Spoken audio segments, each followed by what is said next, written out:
Hello and good afternoon, Professor Obermeyer. Just received your email in regards to Moodle bugginess. I'll start off this short video recording by letting you know that Moodle 2.6 that we just recently updated to is a very stable release. It's no longer in beta because the Moodle developers have moved on to develop Moodle. They're actually on Moodle 2.7 and they're going to be releasing 2.8 next. I believe it's the end of next month. So the version of 2.6.3 that we're currently running here at Chicago State, it's not a beta version. It's been a stable version for quite some time. So let's move on to address the issue that you emailed me about in regards to the Turnitin assignments. You said in your email that that the assignments due dates are timestamped as being due in mid-May. Now, I'm not sure if that is true for all of your Turnitin assignments, but let's take a look. By default, what I will let you know is the date that you add the Turnitin assignment activity to your course. By default, Turnitin is going to set the due date 7 days in advance. So that's just a default setting. So you added this assignment here on the 5th of May. So by default, Turnitin is going to set the due date to the 12th, which is 7 days after the original start date of when you added this activity. Unless you want this to be changed, this is going to be the default due date, and it's also going to be the default post date. And of course, before you make this assignment live, it's always good to go in and edit your due dates and your post dates. So for example, I'm going to go back out here to your home page, and I'm going to add a Turnitin assignment to show you exactly what I'm talking about. So if we go down here to add an activity, I'm going to scroll down to Turnitin assignment, click on add, and I'm going to call this assignment test for due date. And I'm just going to test here. We're going to leave everything else default, all the other settings. And I'm going to scroll down, and the first thing you should do is always click on save and display.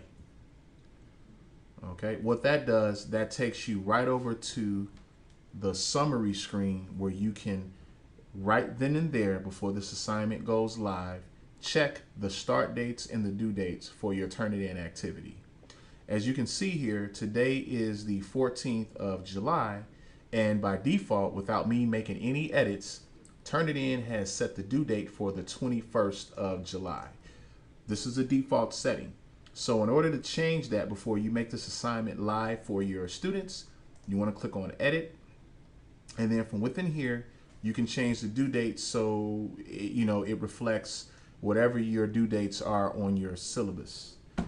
The post date is basically the setting for when students will be able to see their originality reports if you haven't given them the permission to immediately see their originality reports in the Moodle Turnitin settings.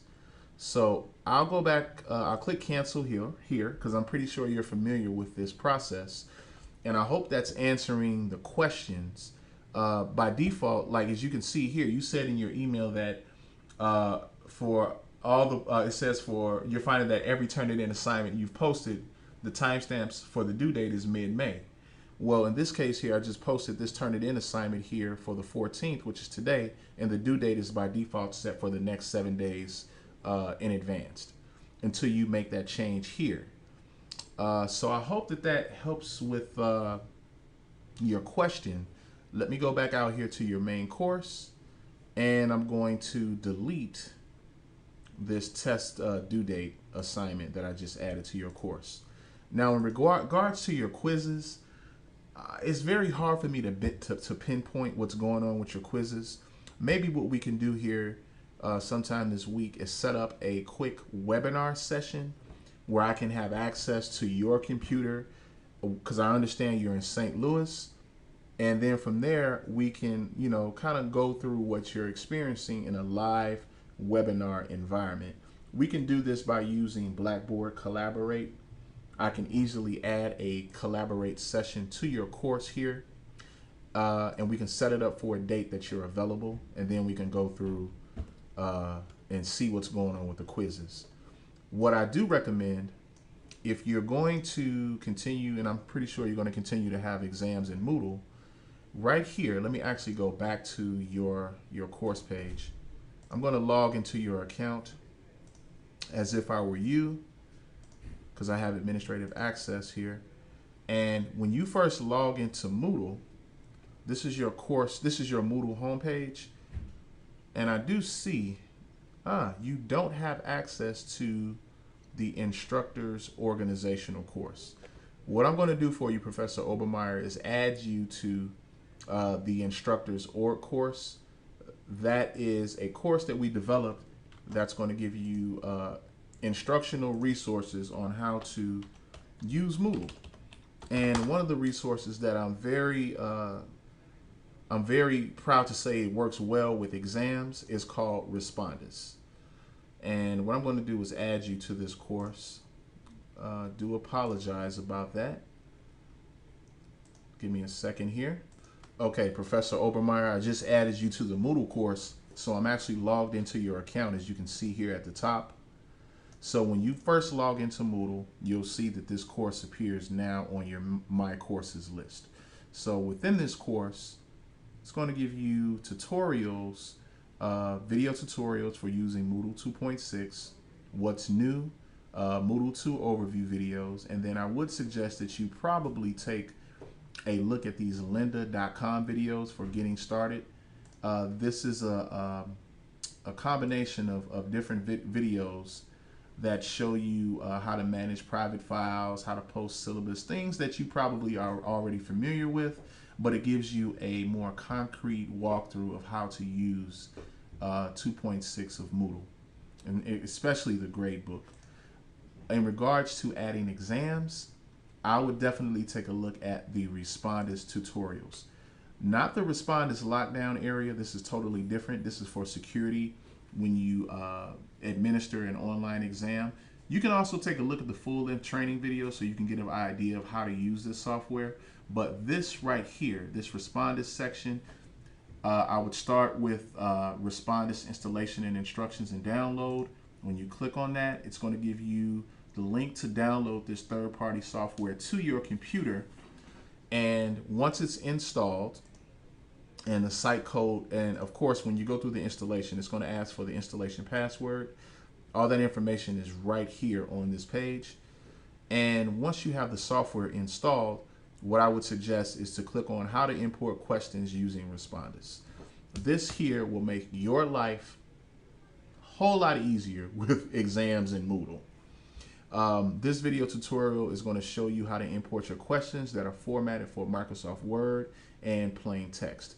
So I'm just making an assumption here. When you're creating your exams, you're typing those manually, question by question in Moodle.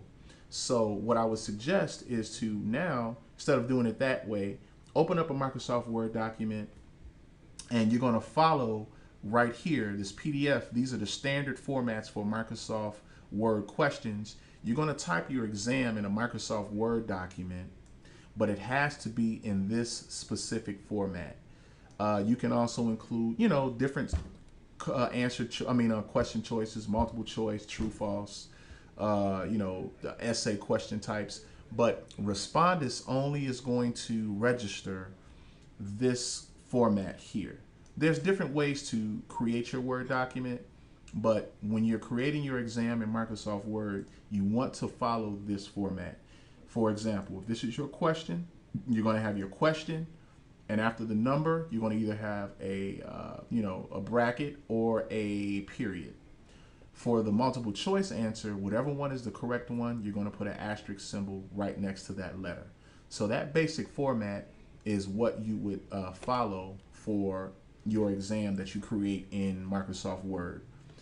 Once you create that exam in Microsoft Word, this is where this video tutorial is going to come in handy. It's going to go through the easy, quick steps on how, when you open up Respondus on your computer, because it is separate of Moodle, you're going to just basically upload that Word document that you created using this format. And what Respondus will do, it will automatically scan the document, make sure there's no errors in the exam, and then with a few clicks, it's going to import that exam right into your Moodle course, which is your summer course that you are currently teaching, the Art 1100, and it's going to put the exam right in your course, similar to, let me go down to one of your exams here. Let's see. It's going to basically put the link for the exam the way that they appear now in your course. I don't see that you have any. Yeah, here's your quizzes here. So the exam is going to pop up the same way that it shows when you manually put the exam in your course or the quiz. It's just that it's going to save you a lot of manual input labor because it's going to scan an entire document of all your questions. The settings are going to be the same. I just really do think that that's going to make your life a whole lot easier. So if you have any further questions, I would definitely like to set up a Blackboard Collaborate session with you sometime this week. I'll be pretty much free tomorrow and Wednesday. Thursday, I have a pretty busy day. But we can set up a Collaborate session, and that way we can discuss this in further detail. So I hope this video tutorial has helped you out. Please feel free to email me back with any other questions you may have. Have a great day.